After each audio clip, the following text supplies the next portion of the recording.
The grand dining hall buzzed with the quiet hum of conversation, but as Marcus Ross stepped in with a young, pregnant woman by his side, the room fell into an eerie silence. His announcement, "This is Vanessa, our new director and the mother of my son," shocked everyone to the core. But what Marcus didn't expect was Rebecca, his wife, to remain calm, poised, and completely in control. As the evening unfolded, Rebecca revealed more than just a hidden truth about the company's finances. She revealed that she had been silently preparing for this moment for years. Tonight, the power would shift in an instant, and Marcus's empire would crumble before his very eyes. Stay tuned to see how the perfect wife becomes the most unexpected force in the room. If you are new here, then please subscribe this channel and show thumbs up by liking the video. Now let's move to this wonderful story. The Sterling Grand Hotel stood tall against the twilight sky, its towering glass facade reflecting the golden hues of the setting sun. Inside, the lavish dining suite known as the Crown was filled with a select group of guests, business executives, industry leaders, and the who's who of the corporate world. This was not just a family dinner, it was the annual gathering of Sterling Industries, a night where power and business mingled under the guise of tradition. Rebecca Ross walked through the space, moving with an elegance that seemed almost effortless.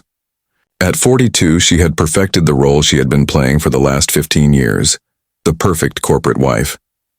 Every step she took, every gesture she made, was carefully calculated. Her navy blue dress was understated yet sophisticated, and her diamond earrings caught the light just enough to make a statement without being too flashy. She looked around the room with practiced eyes, making sure everything was just right. The lighting, soft yet clear, had been adjusted to her precise specifications. The temperature was set at 20 degrees, just the way her husband, Marcus, preferred it for important business discussions. Rebecca had spent years learning how to manage the details of these events, understanding that the smallest things mattered to men like Marcus, who ran their empire with control and precision. The dining table was set impeccably, with the finest china, crystal glasses, and silverware that gleamed in the soft lighting. Rebecca had arranged everything, from the floral centerpieces to the placement of each utensil. It was a ritual she had mastered. Everything was always perfect. But tonight, there was a sense of anticipation, something in the air that made Rebecca feel this dinner was unlike the others. Her thoughts were interrupted when her daughter, Sophie, entered the room. At 19, Sophie had grown into a striking young woman, with the same poise and confidence that her father carried. Sophie's sharp mind and keen intuition were all Rebecca's, but it was her charisma and energy that filled the room that was all Marcus. "Everything looks perfect, as always," Sophie said, her voice carrying a hint of sarcasm. But there was something else in her eyes, a quiet acknowledgement that tonight was important. Rebecca smiled, brushing a hand over Sophie's cheek. "Everything is exactly as it should be," she replied, her voice steady, though she couldn't shake the feeling that something would happen tonight. Something that would change everything. Beside Sophie was her twin brother, Samuel. He was quieter, more reserved, and yet there was a certain intensity in him that reminded Rebecca of her own father. Samuel straightened his tie and spoke softly. "The board members are arriving downstairs.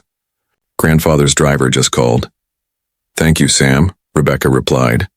"Remember what we talked about. Engage, show interest, but don't commit to anything business-related." Samuel nodded, and Rebecca could tell that he understood the significance of this night, perhaps better than Sophie. Sophie rolled her eyes, but said nothing more. Rebecca took a moment to glance at the clock. The guests were arriving, and the atmosphere was growing more formal. It was a tradition that Rebecca had come to understand over the years. The Sterling Industries family. Dinner was never just a meal. It was a delicate dance of power, silent negotiations, and strategic alliances. Eleanor Ross, Marcus's mother, entered the room with her usual grace. At 76, Eleanor was an imposing figure, with silver hair styled perfectly and a posture that radiated authority. She had been married to Richard Sterling, the company's founder, and had witnessed the rise of the empire. As Eleanor entered, Rebecca greeted her with a polite nod, though underneath, there was an unspoken tension. Eleanor had always disapproved of Rebecca's style, too soft, too patient. In Eleanor's world, respect was shown in sharp, decisive actions, not quiet diplomacy. "Let me guess," Eleanor said as she glanced at the empty seat at the head of the table. "Marcus is late to his own dinner again?" "He mentioned a last-minute meeting," Rebecca replied, her voice calm. Eleanor scoffed, clearly unimpressed. "Richard was never late. Punctuality is respect, and respect is the foundation of business." Rebecca didn't respond. She simply smiled, though there was a flicker of annoyance in her eyes. Eleanor didn't understand the way Marcus worked, or perhaps didn't care to. Rebecca had learned long ago to pick her battles. Soon, the dining room filled with the guests.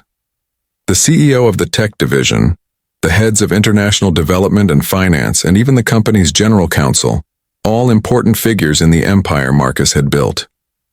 Rebecca greeted each one personally, making sure to remember their names, their children's names, their favorite wines. It was part of the job, part of the role Rebecca had played so well for so long. At 7:15 p.m., 14 of the 16 seats at the table were occupied. Only 2 remained, one at the head of the table for Marcus and the other for a guest who had yet to arrive. "Shall we begin with cocktails?" Rebecca asked, her voice the perfect mix of warmth and command. Eleanor sighed, clearly irritated. "Always.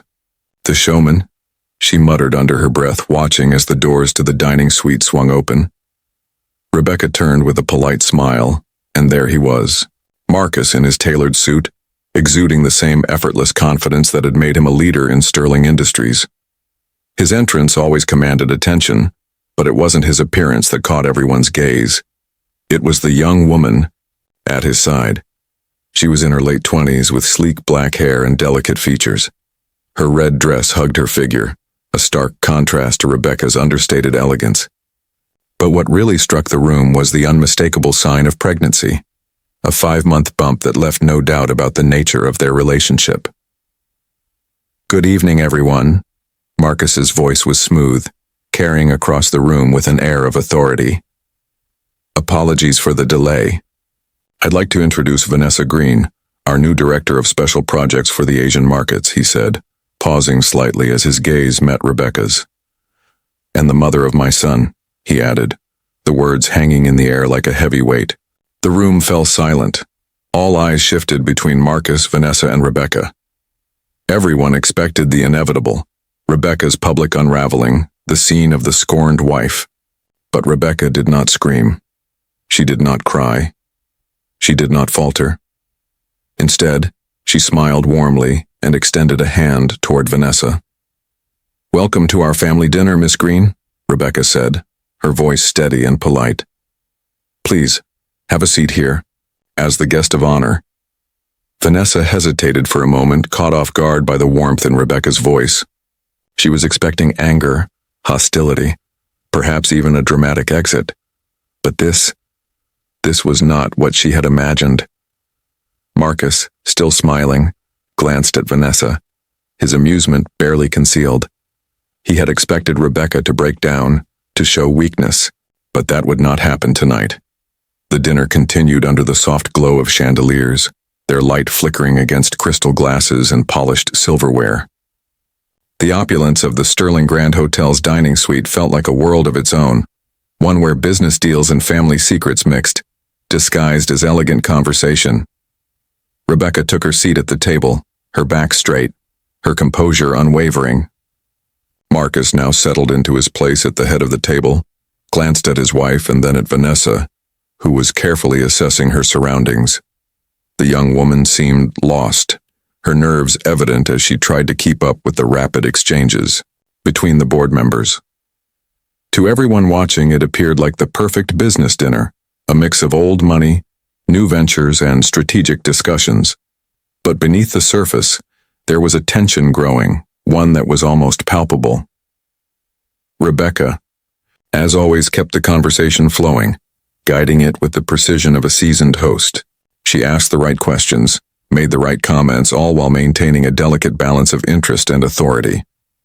No one could doubt that she belonged at the table, though some, like Eleanor, still regarded her with subtle disdain. Rebecca had always known how to navigate those treacherous waters. After all, she had been part of this world long before Vanessa had even entered the picture. Vanessa shifted uncomfortably in her seat, glancing at Marcus, who for the first time in years seemed unsure of himself. His smile was tight, his posture more rigid than usual. This wasn't how he had imagined the evening would go. He had expected Rebecca to collapse under the weight of his revelation, to cry or scream or retreat into herself, leaving him with the upper hand. Instead, she had smiled and welcomed Vanessa into their world, as if nothing had changed. The moment Vanessa had entered the room, Rebecca had already understood the dynamics of the situation. She had known, without needing to be told, that Marcus had been planning his move for a while. He had thought that he could bring in this new woman, this younger, pregnant mistress, and push Rebecca aside without facing any consequences. What Marcus failed to realize was that Rebecca had been preparing for this moment for years. As the dinner progressed, the conversation veered toward business, as it always did during these gatherings.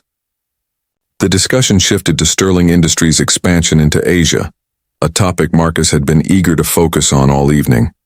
But Rebecca, ever the strategist, turned the spotlight back onto Marcus. "Tell us more about this new initiative, Marcus," she said, her voice calm with just the right amount of intrigue. "I've heard a lot of buzz around Sterling Asia.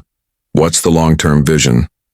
Marcus, who had been waiting for this moment to reassert his control, leaned back in his chair and began speaking about the potential of the Asian market. He praised Vanessa's leadership, talking about how her expertise in the region would help bring Sterling Industries to the forefront of global expansion. But as he spoke, Rebecca's sharp eyes were scanning the room, gauging the reactions of the board members. They were listening, yes, but there was something in their expressions, a flicker of doubt, a hesitation, that Rebecca had learned to read over the years. As the conversation continued, Rebecca remained poised, asking questions that seemed innocuous at first but carried deeper implications. She subtly nudged Vanessa on the specifics of their plans for Shanghai and Beijing, and Vanessa, eager to impress, responded with enthusiasm. The young woman spoke about her vision for Sterling's future, her ideas for rebranding certain properties, to cater to local cultural preferences. She spoke well, but Rebecca noticed the occasional nervous glance she threw at Marcus, as though unsure of what would come next. It was then that Rebecca decided to make her move. She leaned forward slightly, her hands resting delicately on the table, her eyes locking onto Marcus's. "You mentioned that the framework for Sterling Asia had already been drafted," Rebecca said, her voice smooth but firm. "And yet, it seems you've only recently brought this up to the board. Why the sudden urgency?" Marcus paused for a moment, caught off guard by the question. He had been expecting the usual pleasantries, the polite engagement that typically followed such dinner conversations. But Rebecca wasn't playing by the same rules tonight. She was no longer content to be just the supporting wife, smiling quietly in the background. "The framework is still in development," Marcus replied, his voice a little too defensive. "There are still many moving parts." Rebecca's lips curled into a small, knowing smile. "Of course, but if I recall correctly, the discussion around the Shanghai expansion began months ago, didn't it?" She let the question hang in the air for a moment, allowing the weight of her words to settle. Marcus stiffened. "That's correct," he said, but there was uncertainty in his voice now. Rebecca continued, her eyes never leaving his. "And isn't it interesting that February was also when Vanessa confirmed her pregnancy?" The room seemed to freeze for a moment. Vanessa's face went pale as she looked from Rebecca to Marcus, trying to make sense of what was unfolding. Marcus, meanwhile, shifted uncomfortably in his seat. He had hoped that tonight's dinner would be a celebration of his new partnership, his new beginnings. But instead it was turning into something entirely different, a battle he hadn't anticipated. Rebecca's voice softened, almost to a whisper, but her words cut through the tension like a blade. It must have been a very exciting time for you both, don't you think? A child on the way, a new opportunity to further the company's goals. Vanessa opened her mouth, but no words came out. She looked at Marcus, her eyes wide, searching for reassurance. But Marcus could not give her the comfort she needed. He had been exposed, and for the first time in years, he felt a sense of uncertainty that he had never experienced before. Across the table, Harold Winters, the chairman of the board, watched silently, his face unreadable. The others at the table were equally silent, the weight of the moment pressing down on them. They were witnessing the unraveling of the Sterling Empire, not from the outside, but from within. Rebecca didn't need to raise her voice. Her calm, measured tone combined with the sharpness of her observations had already done the work. As the silence in the room stretched, she reached for a folder that had been sitting beside her. She slid it across the table to Harold Winters, who, after a moment's hesitation, opened it. Inside were financial records detailing asset transfers. Large sums of money had been moved into private accounts under the name of Sterling Asia, without the board's knowledge or approval. Over $43 million had been funneled into these accounts in the last several months, exactly when Marcus had been pushing his agenda for expansion. Marcus's face drained of color as he saw the documents. He opened his mouth to speak, but no words came out. This was the moment he had been dreading, the moment when the truth came crashing down.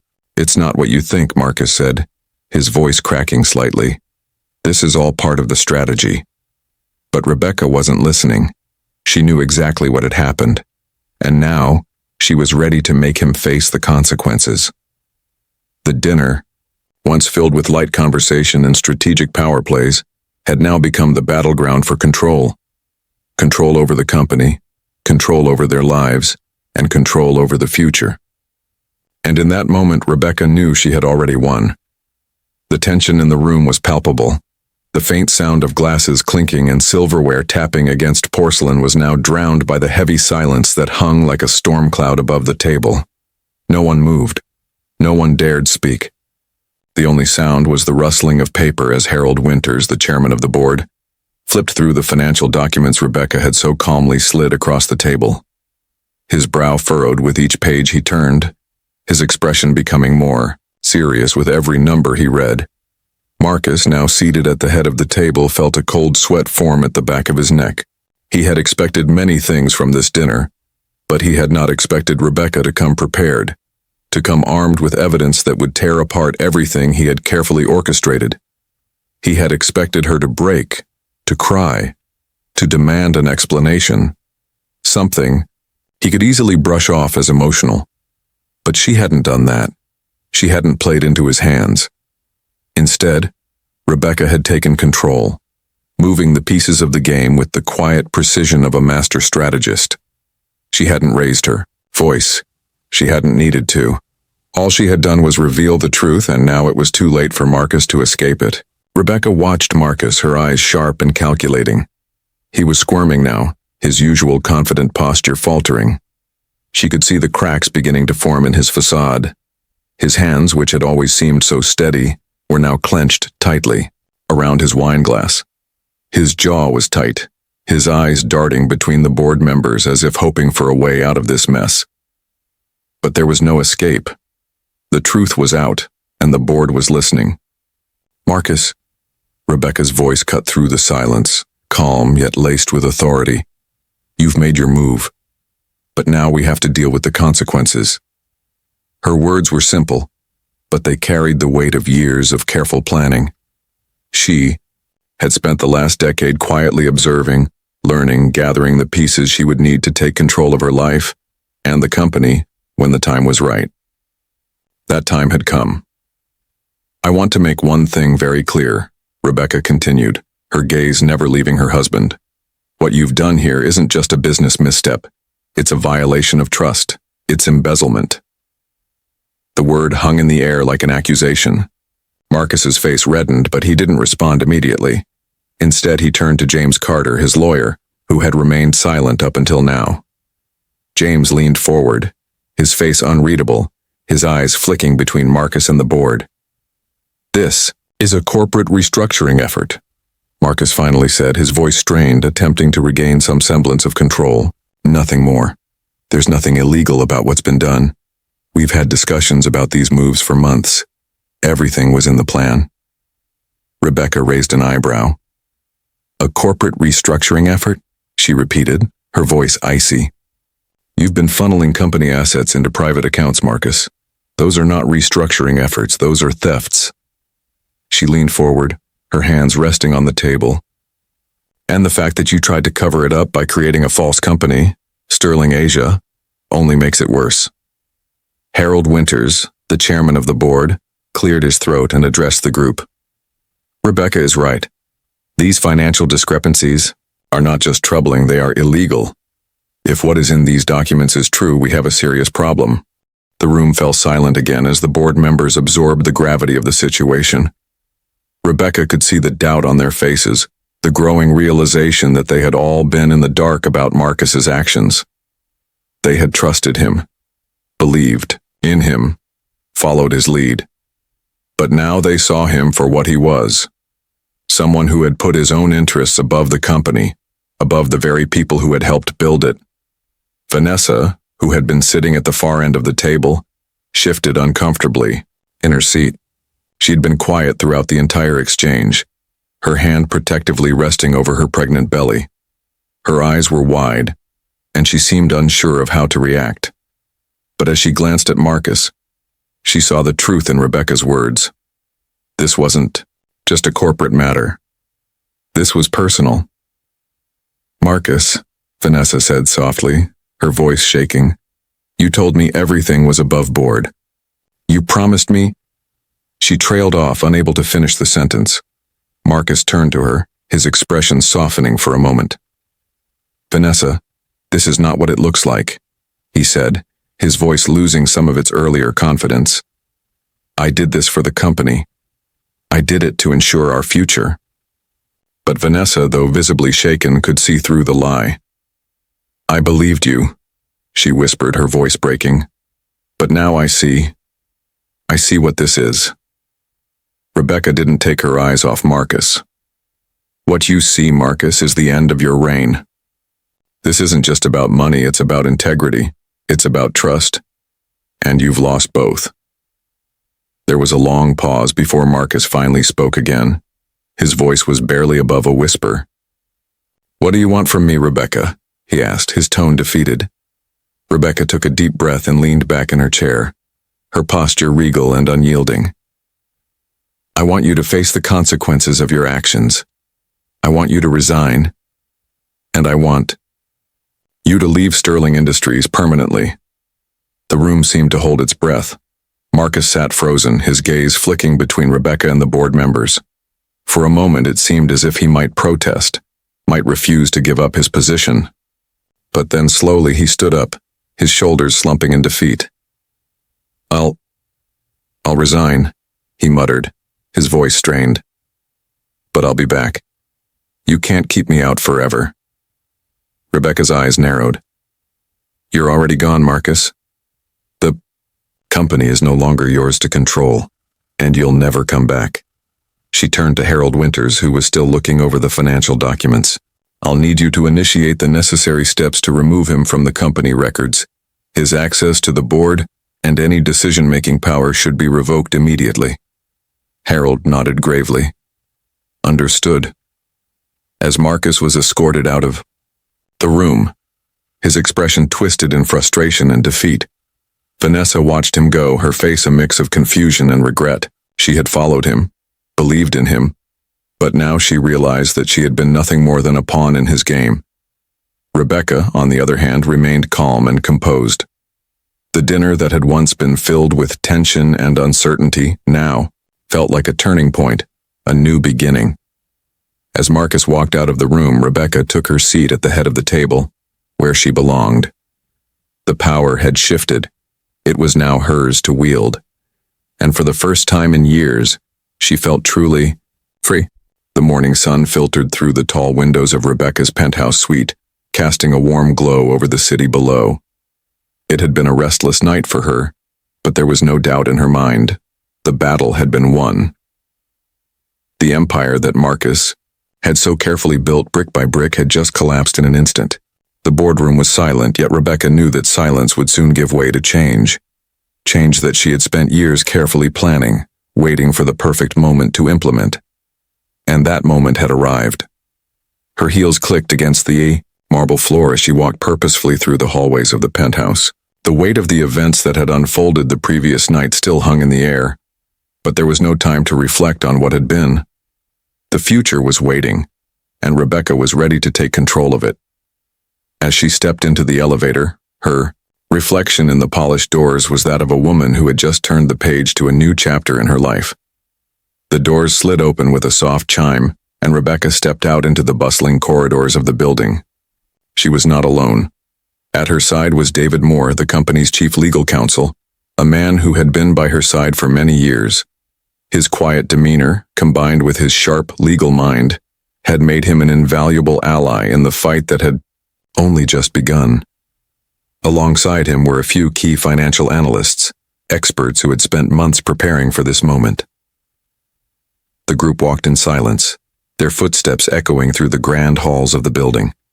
As they neared the executive boardroom, Rebecca felt the weight of the moment settle around her like a cloak.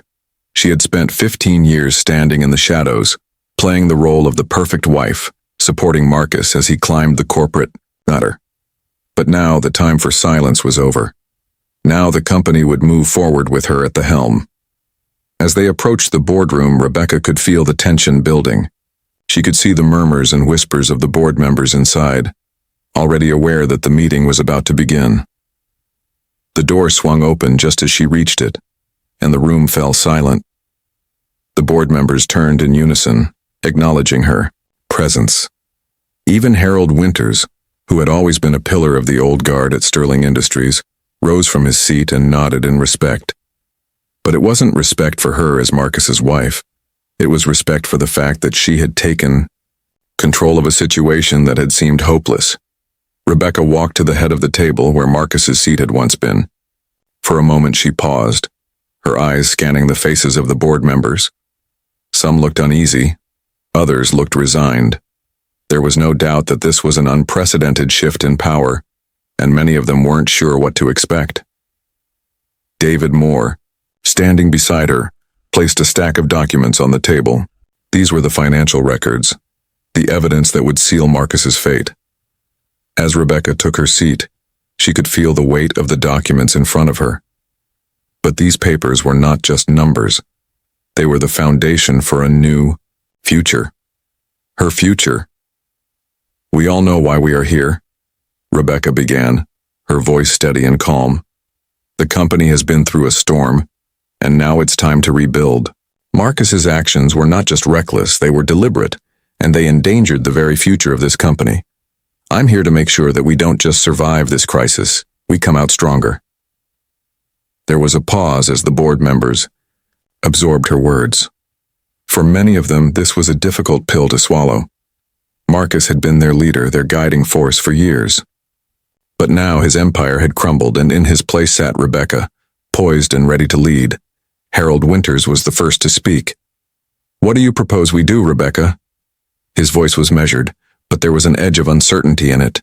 He was an old friend of Marcus's father, Richard Sterling, and he had never imagined that someone like Rebecca, someone so quietly strategic, would one day take control.